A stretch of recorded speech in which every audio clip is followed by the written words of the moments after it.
Selamat berjumpa kembali dengan saya Kristiana Dananti di dalam kelas Matematik Ekonomi. Pada kesempatan kali ini kita akan belajar mengenai sifat-sifat matematika ekonomi dan bisnis untuk materi pertemuan kedua. Di dalam materi ini kita membahas beberapa bahan kajian, yaitu pengertian matematika ekonomi dan matematika murni, teori ekonomi, kemudian matematika ekonomi, ekonometrika, dan statistika ekonomi. Kita mulai dulu dengan pengertian matematika. Ilmu matematika dibedakan antara ilmu matematika murni dan ilmu matematika terapan. Matematika murni mempelajari konsep dasar matematika agar dapat dikembangkan. Artinya mempelajari ilmu dasar atau ilmu matematika untuk mengembangkan ilmu itu sendiri. Sedangkan matematika terapan adalah penerapan ilmu matematika dalam berbagai bidang kehidupan selain dalam bidang matematika itu sendiri. Penerapan matematika terapan dilakukan pada bidang fisika, biologi, ekonomi, sosiologi, dan mekanika, serta bidang-bidang lain yang membutuhkan analisis secara kuantitatif. Matematika ekonomi merupakan salah satu terapan dari matematika murni. Nah, selanjutnya matematika ekonomi ini bukanlah merupakan cabang tersendiri dalam ilmu ekonomi. Tetapi matematika ekonomi merupakan pendekatan untuk menganalisis ekonomi.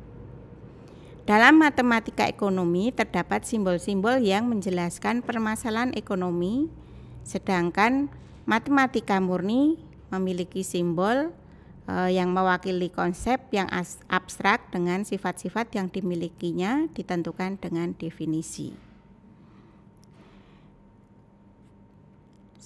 Kemudian variabel atau lambang pengganti suatu bilangan yang belum diketahui nilainya dengan jelas di dalam matematika tidak bersifat kaku karena dapat berubah sesuai dengan kebutuhan. Variabel yang digunakan dalam matematika murni biasanya dinotasikan sebagai huruf X, Y, atau Z. Sedangkan dalam matematika ekonomi, variabel yang digunakan melambangkan suatu istilah ekonomi, misalnya P untuk price, C untuk cost, Q untuk quantity, dan lain-lain. Variabel dalam matematika ini memiliki keistimewaan.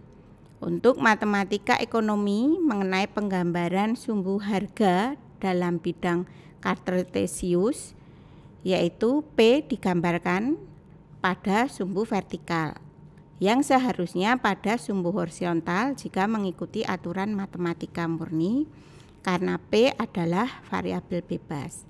Ingat bahwa P tadi mewakili simbol harga.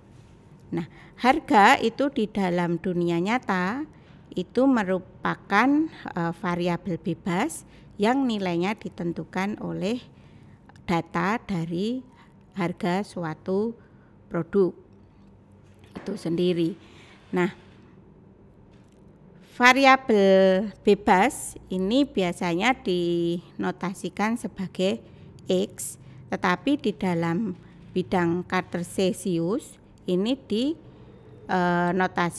digambarkan pada sumbu vertikal yang menunjukkan garis tegak itu ya. Garis tegak mestinya kalau matematika murni itu adalah mewakili Y. Nah, itu keistimewaannya. Kemudian nilai variabel dalam matematika ekonomi diasumsikan bernilai non-negatif, sedangkan nilai variabel matematika murni dapat bernilai negatif atau positif. Jadi, di dalam matematika ekonomi untuk harga misalnya itu bilangannya atau nilai untuk harga P itu merupakan bilangan positif. Nah, dalam dunia nyata kan sangat logis ya, masa harga minus kan tidak mungkin. Jadi harga itu ada nilainya positif. Sedangkan di dalam variabel matematika murni, suatu nilai itu bisa saja bernilai negatif atau positif. Jadi misalnya X itu kita bisa menentukan nilainya 1 atau minus 1, misalnya seperti itu. Selanjutnya kita akan bahas mengenai teori ekonomi. Biasanya teori ekonomi itu dinyatakan dalam bentuk kualitatif, pernyataan secara abstrak. Misalnya, dalam teori harga dan produk, jumlah produk ya, harga suatu produk dan permintaan terhadap produk itu sendiri diteorikan, pernyataannya adalah jika harga suatu produk naik atau turun, maka jumlah yang diminta dari produk tersebut akan berkurang atau bertambah. Jadi sesuai dengan ini ya, hubungan antara harga dengan jumlah produk yang diminta. Dengan asumsi variabel-variabel lain yang mempengaruhi jumlah barang yang diminta adalah konstan. Jadi ketika harga naik, variabel yang mempengaruhi jumlah barang yang diminta konstan, maka jumlah barang atau jumlah produk yang diminta itu akan turun. Sebaliknya, ketika suatu harga produk turun, jika variabel lain yang mempengaruhi jumlah barang yang diminta konstan, maka jumlah barang yang diminta terhadap produk itu akan bertambah. Itu teorinya. Nah, ini kan pernyataan secara kualitatif berupa kalimat tuh. Dari teori ekonomi ini hanya menyatakan hubungan negatif antara variabel harga dengan jumlah yang diminta. Jadi ketika produk harga naik, jumlah produk yang diminta turun. Ketika harga turun, jumlah produk yang diminta bertambah. Di sini tidak memberikan suatu ukuran angka yang jelas mengenai kedua hubungan variabel. Berapa besarnya kenaikan harga, kemudian berapa penurunan harga tidak dijelaskan. Hanya dijelaskan secara kalimat pernyataan atau teorema bahwa ketika harga produk naik, maka jumlah produk yang diminta akan turun dan sebaliknya. Nah, di sini matematika ekonomi menyederhanakan teori ekonomi yang bersifat kualitatif menjadi bentuk kuantitatif. Menyederhanakan hubungan antar variabel dalam teori ekonomi menjadi bentuk matematis dan memperjelas lagi menjadi persamaan. Sebagai contoh untuk teori antara harga dengan jumlah produk yang diminta. Bentuk matematisnya adalah Q, ini menunjukkan jumlah, merupakan fungsi dari harga. Kemudian diturunkan dalam bentuk persamaan linier, Q sama dengan A min B P. Tanda negatif menunjukkan hubungan negatif antara harga dan jumlah yang diminta. Nah, di dalam matematika ekonomi untuk menentukan nilai A dan nilai B itu membutuhkan data dan membutuhkan analisis yang didasarkan pada teori ekonomik. Nah, analisis yang mendasarkan diri pada teori ekonomi itu sering dikenal dengan ekonometrika. Ekonometrika itu sendiri adalah ilmu yang membahas masalah pengukuran hubungan ekonomi.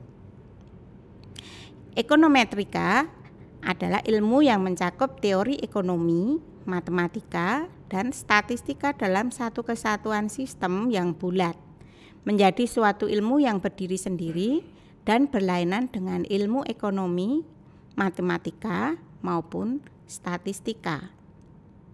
Ekonometrika digunakan sebagai alat analisis ekonomi yang bertujuan untuk menguji kebenaran teorema-teorema teori ekonomi yang berupa hubungan antar variabel ekonomi dengan data empirik. Data empirik itu data yang dikumpulkan dari dunia nyata itu ya. Ahli ekonometrika menaksir parameter A dan B dalam persamaan matematika di atas atau yang saya sebutkan sebelumnya untuk menentukan nilainya berdasarkan teori ekonomi. Dalam proses menemukan nilai A dan B tersebut, ahli ekonometrika harus menggunakan operasi-operasi dan aturan-aturan matematika ekonomi.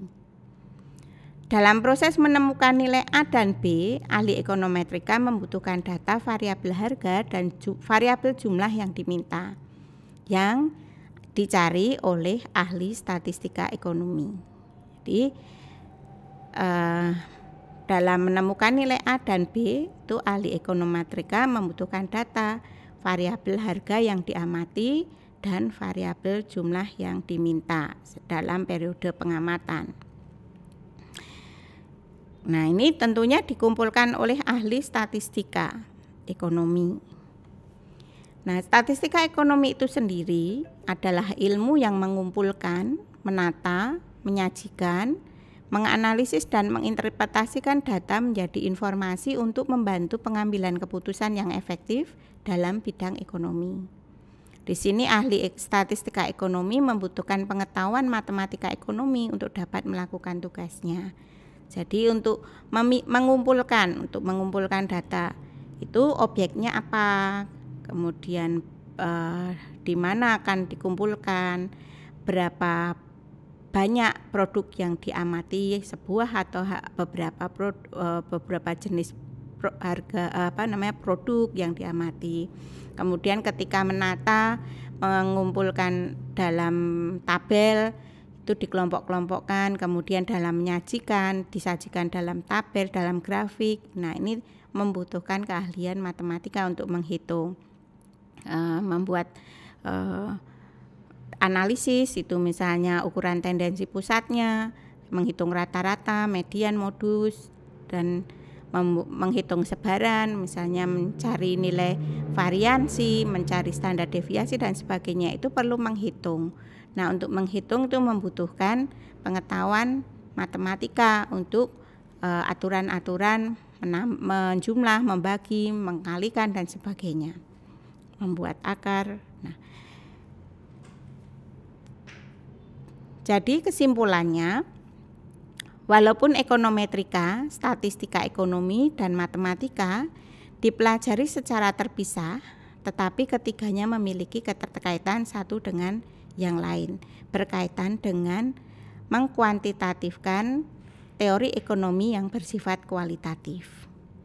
Matematika ekonomi merupakan faktor utama karena untuk memahami ekonometrika dan statistika ekonomi harus menggunakan operasi atau aturan matematika ekonomi dan matematika murni. Ini misalnya di dalam ekonometrika tadi kan berkepentingan untuk menghitung berapa besarnya A itu konstan dan B sebagai koefisien garis persamaan dari Q tadi ya, fungsi Q adalah fungsi P, kemudian Q sama dengan A min B X untuk persamaan yang menggambarkan hubungan antara harga dengan jumlah produk yang diminta. Lah besarnya A itu sebagai konstan itu menggunakan rumus. Nah, kemudian B itu juga menggunakan rumus. Nah, untuk memasukkan angka di dalam rumus itu diperlukan kemampuan matematika untuk menghitung. Nah, kemudian untuk menghitung rumus tadi dibutuhkan data yang dikumpulkan atau data yang dihimpun oleh ilmu statistika ekonomi.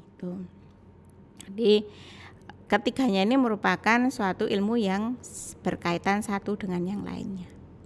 Memiliki pemahaman yang baik dalam ketiga bidang studi ini ya, ekonometrika, statistika ekonomi, dan matematika ekonomi sangat diperlukan untuk membuktikan secara empiris teori ekonomi dan selanjutnya dapat mengembangkan teori tersebut. Jadi dari ketiga ilmu yang saling berkaitan antara ekonometrika, statistika ekonomi, dan matematika ekonomi, matematika ekonomi merupakan faktor utama karena kemampuan kita menghitung itu akan menentukan nilai dari variabel atau parameter yang kita akan hitung. Kemudian data yang kita gunakan untuk menghitung parameter itu menentukan juga ketepatan nilai estimasi untuk parameternya. Nah, oleh karena itu penting sekali di dalam mempelajari ilmu-ilmu di dalam program studi akuntansi itu dengan dasar matematika ekonomi. Oleh karena itu saudara diharuskan untuk menempuh mata kuliah ini di semester 1. Ketika saudara memahami dengan baik materi di dalam matematika ekonomi, harapannya saudara dapat lebih mudah mempelajari mata kuliah yang lain di program studi akuntansi. Oke, itu yang bisa saya berikan sebagai closing statement. Akhirnya, terima kasih. Sampai berjumpa lagi untuk pertemuan yang akan datang. Tuhan berkati.